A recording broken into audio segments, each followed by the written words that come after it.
इस कहानी की शुरुआत होती है अमेरिका के प्रेसिडेंट से, जो एक एशिया कंट्री के प्रेसिडेंट से मुलाकात करने आया हुआ है। और बातचीत खत्म होने के बाद अमेरिका के प्रेसिडेंट को वहां का बॉडीगार्ड बाहर कार तक छोड़ने आता है और तभी उसे वहां गोली चलने की आवाज सुनाई देती है।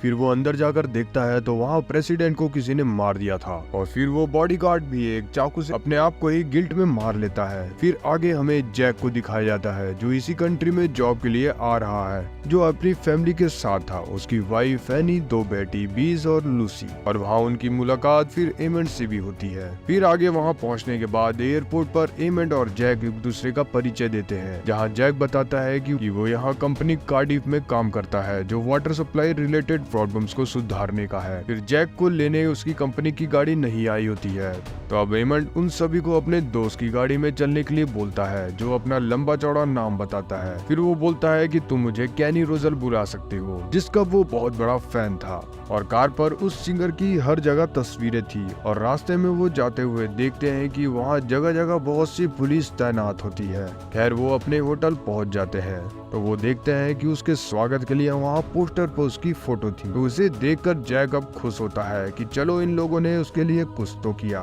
फिर वो देखता है कि ना ही वहाँ टीवी पर कोई चैनल आ रहा था और ना ही वहाँ का फोन चालू था। तो वो होटल के रिसेप्शनिस्ट से जाकर उस बारे में पूछता है, पर वहाँ का रिसेप्शनिस्ट उसे बताता है कि हो सकता है कि नेटवर्क प्रॉब्लम की वजह से ऐसा हो। फिर जैक पूछता है कि यहाँ उसके लिए कंपनी का कोई कॉल आया था, तो वो रिसेप्शनिस्ट बोलता है कि ऐसी कोई भी कॉल नहीं आई है। फिर वो वहाँ की बार की ओर जाता है, जहाँ उसे एमंड मिलता है, जहाँ वो दोनों कुछ देर बातें करते हैं। फिर जैक अब रात में जाकर सो जाता है, तभी वो कुछ शोर से जागता है। फिर वो देखता है कि वहाँ एनी नहीं थी और वो उसे ढूंढते हुए बाथरूम में देखता है, जहाँ एनी बैठकर रो रही होती है, क्योंकि उसे ये जगह बिल्कुल भी रास नहीं आई थी और वो शुरू से पेरिस जाना चाहती थी, लेकिन उसके काम के चलते वो उसके साथ यहाँ आ गई थी। और फिर सुबह होती है तो जैक फिर से रिसेप्शनिस्ट से जाकर पूछता है कि उसके लिए कॉल आई थी कोई कंपनी से, तो वो बोलता है कि ऐसी कोई भी कॉल अब तक नहीं आई है। फिर जैक उससे पूछता है कि यहाँ मुझे न्यूज़पेपर मिलेगा, तो वो बताता है कि नहीं, यहाँ तो नहीं मिलेगा, लेकिन वो मैप दिखाकर उसे बताता है कि न्यूज़पेपर कहाँ से मिल सकता है। फिर वो न्यूज़पेपर लेने एक बूढ़े आदमी की शॉप पर जाता है, जहाँ वो बूढ़ा आदमी उसे काफी अजीब तरह से घूर कर देख रहा होता है। फिर वो उठकर उसे 3 दिन पुराना न्यूज़पेपर दे देता है बिना कुछ बोले। फिर जैक को मजबूरन अब उसे ही ले जाना पड़ता है। फिर अचानक वहाँ कुछ पल के लिए सन्नाटा छा जाता है और वहाँ सड़क पर एक तरफ कुछ दंगे करने वाले लोग थे और एक तरफ पुलिस, और देखते ही देखते वहाँ खून खराबा होने लग जाता है। फिर जैक वहाँ से बचकर निकल जाता है और वो रास्ते में बहुत सी लाशों को देखता हुआ निकलता है। फिर वो किसी तरह अपने होटल पहुँच जाता है, जहाँ वहाँ के विद्रोही ने एक फॉरेनर को पकड़ लिया था और वो उसे गोली मार देते हैं। फिर उनकी नजर अब जैक पर चली जाती है और जैक सीढ़ियों के सहारे ऊपर चढ़कर सीढ़ी को नीचे गिराकर अपनी जान बचाते हुए होटल के अंदर आ पहुंचता है और एक मीटिंग हॉल में पहुंच जाता है, जहां वो सबको चेतावनी देते हुए वहां से निकलने के लिए बोलता है। फिर वो मेन गेट की तरफ आ पहुंचता है, जहां के दरवाजे लॉक थे और सारे विद्रोही अब अंदर आकर कत्लेआम करने लग गए थे। फिर जैक अब अपने रूम की ओर दौड़ता है और वो एनी को बताता है कि हम बहुत बड़े खतरे में हैं, क्योंकि यहाँ के लोग फॉरेनर्स की जान ले रहे हैं। फिर वो देखता है कि लूसी वहाँ नहीं थी, जो नीचे स्विमिंग करने चली जाती है।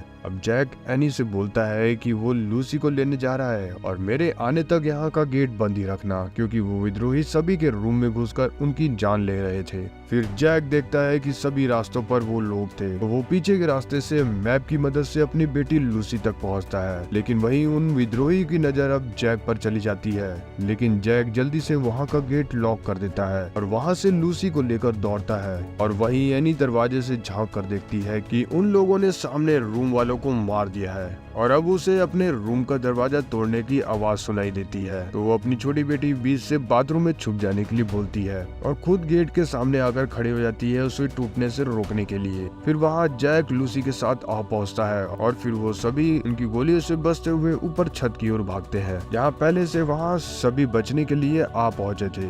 फिर वहाँ रिसेप्शनिस्ट बताता है कि वो सभी यहाँ इसलिए कत्लेआम मचा रहे हैं क्योंकि अमेरिका की कंपनी कार्डिफ यहाँ के सारे वाटर सप्लाई को खरीद रही थी और फिर यहाँ पूरे वाटर सप्लाई का कंट्रोल अब अमेरिका का होने वाला था, तो इसलिए वो सब विद्रोह कर वो सभी को मार रहे हैं। तभी वहाँ अचानक एक हेलीकॉप्टर आ पहुँचता है और वो सभी सोचते हैं कि उन्हें वहाँ बचाने के लिए पुलिस आ गई है, लेकिन उस हेलीकॉप्टर पर वो विद्रोही होते हैं जो उन सभी को चुन चुन कर मार रहे थे। लेकिन वहाँ की एक केबल से फंसकर उनका हेलीकॉप्टर वही छत पर आ गिरता है। फिर वो विद्रोही अब निकलकर सभी को ढूंढ कर मारने लगते हैं। फिर जैक अपनी फैमिली को लेकर एकदम हाइट पर जा पहुँचता है और वो बोलता है कि अगर हमें बचना है तो यहाँ से जंप मारकर दूसरी ओर की बिल्डिंग पर जाना होगा। और वो सबसे पहले एनी को जंप मारने के लिए बोलता है ताकि वो दोनों बच्चों को उस तक फेंक सके। फिर घबराते हुए एनी अब किसी तरह जंप मारती है जिसमें उसे कुछ चोट भी लगती है।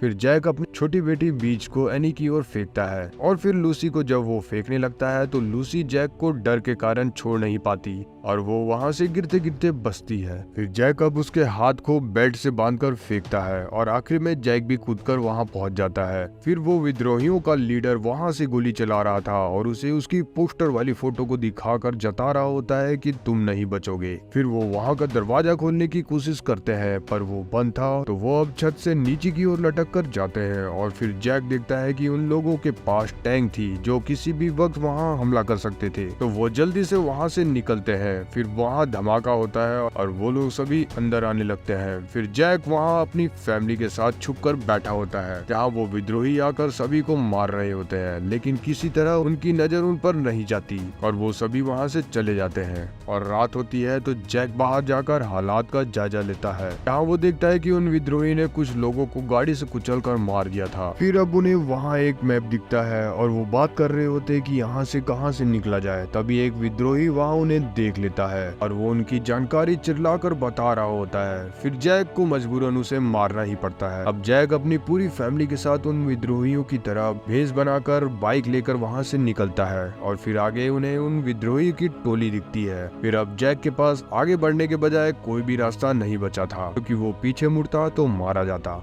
इसलिए वो उनके बीच धीरे धीरे निकलता है और वो देखता है कि उन लोगों ने अपनी गाड़ियों पर लोगों को मारकर लटकाया हुआ था। फिर धक्का मुक्की में वो बाइक सहित गिर पड़ते हैं। तभी वहां आकर उनके बीच उन्हें कोई उठाता है और फिर कुछ पल के लिए उसे उन पर शक होता है, पर वो आगे बढ़ जाता है। फिर वो वहां से निकल जाते हैं और बच बचाकर आखिरकार अमेरिकन एजेंसी के पास आ पहुंचते हैं। जैक अंदर अकेले जायजा लेने जाता है कि वहाँ अंदर सब ठीक ठाक है या नहीं। और वो जैसे ही अंदर जाकर देखता है तो वहाँ सभी जगह लाशें और बर्बाद हुई जगह मिलती है। और वो जैसे ही बिल्डिंग की ओर जाता है वहाँ से बहुत से विद्रोही बंदूक लेकर बाहर आ रहे होते हैं, जिनकी नजर उस पर चली जाती है। और वो जैसे ही उस पर गोली चलाने वाले होते हैं उस बिल्डिंग में तेज धमाका होता है। फिर जैक वहाँ निकल भागता है। फिर वो अपनी फैमिली को लेकर वहाँ से तेजी से भागता है और वो विद्रोही अब जैक के पीछे थे। फिर वो एक मूर्ति बनाने वालों के यहाँ पहुंच जाते हैं जो उनकी छुपने में मदद करता है, लेकिन वो विद्रोही वहां आकर भी जैक को ढूंढने लग गए थे। उसी पल जैक की नजर वहां रखी एक गन पर जाती है, लेकिन फिर जैक अब पकड़े जाने वाला था। तो फिर एनी भी अब उसकी मदद के लिए निकलकर बाहर आ जाती है। फिर वो दोनों को पकड़ लेते हैं, लेकिन फिर वहाँ एमंड भी आ गया था और वो अपने दोस्त केनी रोजर के साथ आया था और वो दोनों वहाँ सभी को मार देते हैं और कुछ वहाँ से भाग जाते हैं। फिर वहाँ लूसी बहुत घबरा रही थी, तो एमंड उसे अपनी बेटी का एक लॉकेट देकर उसे चुप कराता है और बोलता है कि इस लॉकेट से तुम्हें कुछ नहीं होगा। फिर उन्हें वो एक सेफ जगह पर ले जाता है जहाँ वो सब खाना खाते हैं। फिर एमंड उन्हें बताता है कि वो उस नदी से ब्रिज पार कर यहाँ से दूसरे देश में होंगे। और फिर जैक को पता चलता है कि एमंड एक अमेरिकन CIA है और कैनी भी उसके साथ था। फिर जैक की अचानक नींद खुलती है और वो देखता है कि एमंड और कैनी गन ताने खड़े हैं। फिर उन पर सामने बिल्डिंग से फायरिंग शुरू हो जाती है और एमंड जैक को वहाँ से निकलने के लिए बोलता है और आगे बढ़ते हुए फिर कैनी मारा जाता है और एमंड को भी गोली लग जाती है। तभी एमंड वहाँ गिर पड़ता है, लेकिन जैक अब वहाँ रुक नहीं सकता था, तो वो वहाँ से अपनी फैमिली को लेकर तेजी से भाग जाता है। लेकिन अचानक एमंड ने आती हुई गाड़ी के सामने गन तान दी थी और खुद के साथ उसे भी मार देता है। फिर आगे जैक और उसकी फैमिली नदी के किनारे पहुँच जाते हैं और वहाँ से निकलने लगते हैं। तभी पीछे से कोई आदमी उन्हें रोक लेता है, जिसकी वो बोट थी। फिर जैक उन्हें अपनी घड़ी और जूते देता है बोट के बदले, लेकिन फिर वहाँ वो विद्रोही भी आ पहुँचते हैं और वो जैक को ढूंढ लेते हैं और जैक को मारने ही वाले थे थे, लेकिन लूसी फिर अपने पिता को बचाने के लिए पीछे से आ जाती है और वो उसे भी पकड़ लेते हैं और लूसी से अपने पिता को मारने के लिए बोलते हैं। लेकिन तभी पीछे से एनी आकर उस विद्रोही पर हमला करती है और इसी का फायदा उठाते हुए जैक फिर उन सभी को गोली मार देता है और फिर जैक अपनी फैमिली के साथ बोट में बैठकर निकल पड़ता है। लेकिन वहाँ के विद्रोही अब भी उनका पीछा कर रहे थे, लेकिन उनकी बोट बॉर्डर पार कर वियतनाम में आ पहुंची थी, जिससे वहां की सेना उन विद्रोही को चेतावनी देती है कि अगर तुम लोगों ने इन पर गोली चलाई तो वो यहाँ से भी फायरिंग शुरू कर देंगे। फिर वो विद्रोही अब पीछे हट जाते हैं और जैक और उसकी फैमिली को फिर हॉस्पिटलाइज कर दिया जाता है। तो अगर आपको ये वीडियो अच्छी लगी हो तो लाइक एंड शेयर करें और सब्सक्राइब तो जरूर कर लें, क्योंकि ऐसी कहानियां यहाँ आपको हमेशा मिलती रहेगी।